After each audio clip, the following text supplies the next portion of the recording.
তাহলে তুমি এই ঘরে বসে পড়ুক, তো অসুবিধা কি আছে? 2 ঘন্টা তো পড়বে।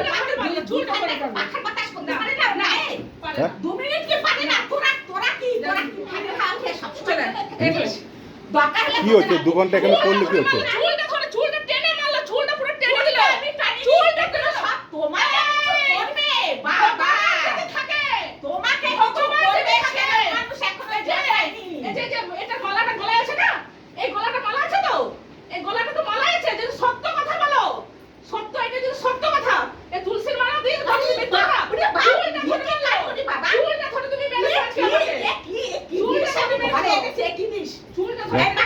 দু ঘন্টার জন্য এখানে পড়বে, তো অসুবিধা কি আছে?